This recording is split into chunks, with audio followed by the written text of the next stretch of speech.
In Erewhon, as in other countries, there are some courts of justice that deal with special subjects.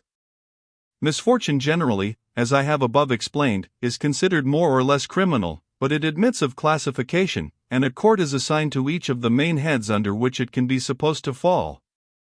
Not very long after I had reached the capital, I strolled into the personal bereavement court, and was much both interested and pained by listening to the trial of a man who was accused of having just lost a wife to whom he had been tenderly attached, and who had left him with 3 little children, of whom the eldest was only 3 years old.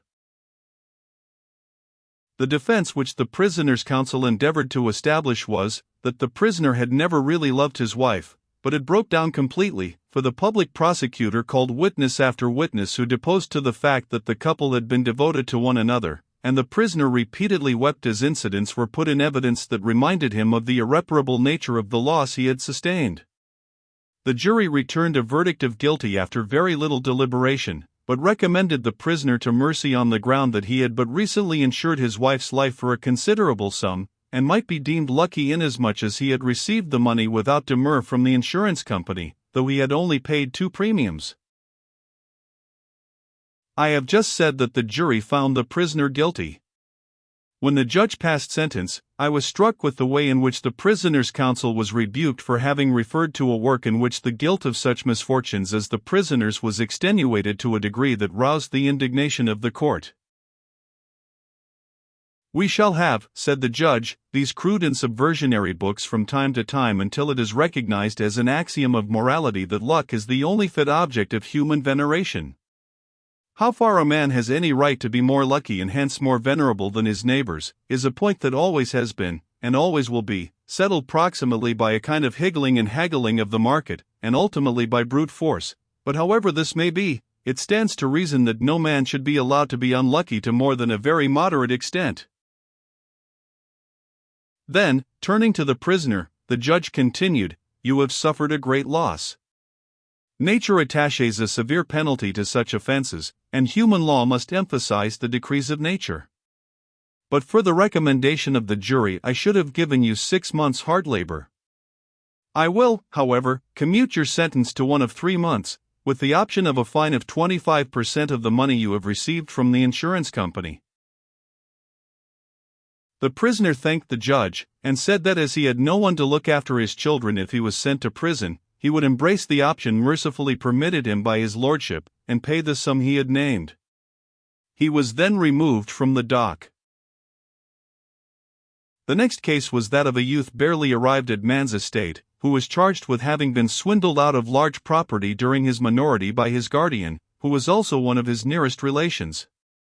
His father had been long dead, and it was for this reason that his offense came on for trial in the personal bereavement court. The lad, who was undefended, pleaded that he was young, inexperienced, greatly in awe of his guardian, and without independent professional advice. "Young man," said the judge sternly, "do not talk nonsense. People have no right to be young, inexperienced, greatly in awe of their guardians, and without independent professional advice. If by such indiscretions they outrage the moral sense of their friends, they must expect to suffer accordingly." He then ordered the prisoner to apologize to his guardian, and to receive 12 strokes with a cat of 9 tails. But I shall perhaps best convey to the reader an idea of the entire perversion of thought which exists among this extraordinary people, by describing the public trial of a man who was accused of pulmonary consumption, an offense which was punished with death until quite recently. It did not occur till I had been some months in the country, and I am deviating from chronological order in giving it here, but I had perhaps better do so in order that I may exhaust this subject before proceeding to others. Moreover, I should never come to an end were I to keep to a strictly narrative form, and detail the infinite absurdities with which I daily came in contact. The prisoner was placed in the dock, and the jury were sworn. Much as in Europe, almost all our own modes of procedure were reproduced, even to the requiring the prisoner to plead guilty or not guilty. He pleaded not guilty, and the case proceeded. The evidence for the prosecution was very strong, but I must do the court the justice to observe that the trial was absolutely impartial. Counsel for the prisoner was allowed to urge everything that could be said in his defense, the line taken was that the prisoner was simulating consumption in order to defraud an insurance company, from which he was about to buy an annuity, and that he hoped thus to obtain it on more advantageous terms. If this could have been shown to be the case, he would have escaped a criminal prosecution, and been sent to a hospital as for a moral ailment. The view, however, was one which could not be reasonably sustained, in spite of all the ingenuity and eloquence of one of the most celebrated advocates of the country. The case was only too clear, for the prisoner was almost at the point of death, and it was astonishing that he had not been tried and convicted long previously. His coughing was incessant during the whole trial, and it was all that the two jailers in charge of him could do to keep him on his legs until it was over. The summing up of the judge was admirable. He dwelt upon every point that could be construed in favor of the prisoner, but as he proceeded it became clear that the evidence was too convincing to admit of doubt, and there was but one opinion in the court as to the impending verdict when the jury retired from the box. They were absent for about 10 minutes, and on their return the foreman pronounced the prisoner guilty. There was a faint murmur of applause, but it was instantly repressed. The judge then proceeded to pronounce sentence in words which I can never forget, and which I copied out into a notebook next day from the report that was published in the leading newspaper. I must condense it somewhat, and nothing which I could say would give more than a faint idea of the solemn, not to say majestic, severity with which it was delivered. The sentence was as follows. Prisoner at the bar, you have been accused of the great crime of laboring under pulmonary consumption, and after an impartial trial before a jury of your countrymen, you have been found guilty. Against the justice of the verdict I can say nothing, the evidence against you was conclusive, and it only remains for me to pass such a sentence upon you, as shall satisfy the ends of the law. That sentence must be a very severe one. It pains me much to see one who is yet so young, and whose prospects in life are otherwise so excellent, brought to this distressing condition by a constitution which I can only regard as radically vicious. But yours is no case for compassion. This is not your first offense. You have led a career of crime, and have only profited by the leniency shown you upon past occasions, to offend yet more seriously against the laws and institutions of your country. You were convicted of aggravated bronchitis last year, and I find that though you are now only 23 years old, you have been imprisoned on no less than 14 occasions for illnesses of a more or less hateful character. In fact, it is not too much to say that you have spent the greater part of your life in a jail. It is all very well for you to say that you came of unhealthy parents, and had a severe accident in your childhood which permanently undermined your constitution. Excuses such as these are the ordinary refuge of the criminal, but they cannot for one moment be listened to by the ear of justice. I am not here to enter upon curious metaphysical questions as to the origin of this or that, questions to which there would be no end were their introduction once tolerated, and which would result in throwing the only guilt on the tissues of the primordial cell, or on the elementary gases. There is no question of how you came to be wicked, but only this, namely, are you wicked or not? This has been decided in the affirmative, neither can I hesitate for a single moment to say that it has been decided justly. You are a bad and dangerous person, and stand branded in the eyes of your fellow countrymen with one of the most heinous known offenses. It is not my business to justify the law. The law may in some cases have its inevitable hardships, and I may feel regret at times that I have not the option of passing a less severe sentence than I am compelled to do. But yours is no such case. On the contrary, had not the capital punishment for consumption been abolished, I should certainly inflict it now.